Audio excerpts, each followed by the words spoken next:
Je m'appelle Noël, j'ai 44 ans et je suis consultante en organisation et en gestion de projet pour les entreprises et les collectivités.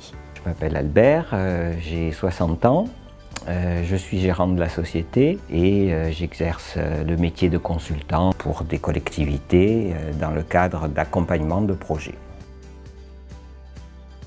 On s'est rencontrés en 2008 quand j'ai rejoint le cabinet et j'ai voulu rejoindre une structure coopérative et c'était ce que me proposait le cabinet actuel et donc Albert. J'ai rencontré Noël dans le cadre du travail et donc des activités que nous avions à l'époque.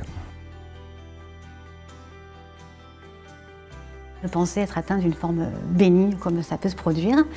Et puis en fait très peu de temps après, ça s'est déclenché sous forme qu'on appelle secondaire progressive, donc avec une perte continue, régulière d'autonomie. Dans un premier temps, j'ai décidé de ne pas en parler jusqu'à ce que le handicap devienne visible, c'est-à-dire que j'ai besoin d'une ou deux cannes pour marcher, et là, j'en ai parlé à Albert.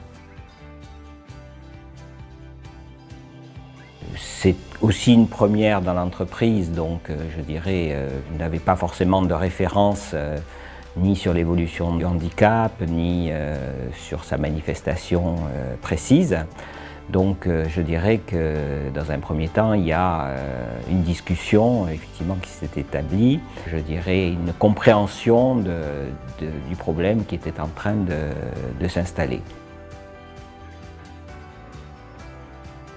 On a décidé de se rapprocher de la médecine du travail, donc il m'a immédiatement déclaré apte à exercer mon emploi, mais avec la limitation des déplacements, notamment en Europe, puisque dans notre métier, on était censé beaucoup bouger. Et donc, j'ai été apte à cette condition-là. Et puis, elle m'a orientée immédiatement vers l'AGEFIP. Et l'AGEFIP nous a accordé une aide RLH. Donc, RLH, c'est pour reconnaissance de la lourdeur du handicap. Donc, c'est une aide financière qui permet de compenser les différents coûts que mon handicap représente pour l'entreprise.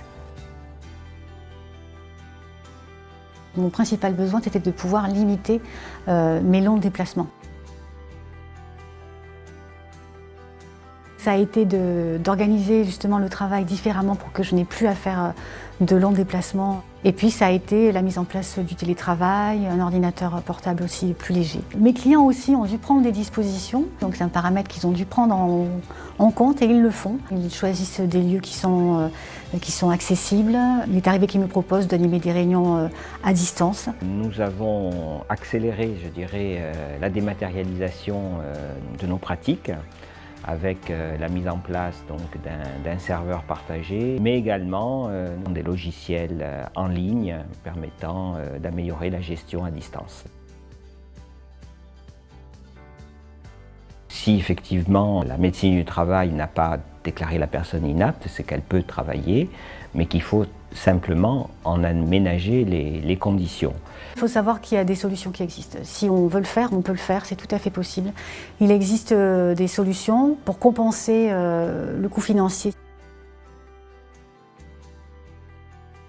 Faire le maximum parce qu'on est avant tout un professionnel et en tenant compte quand même du fait qu'on a des limites, qu'on n'est pas un salarié valide, mais pour autant, on peut rester un professionnel efficace.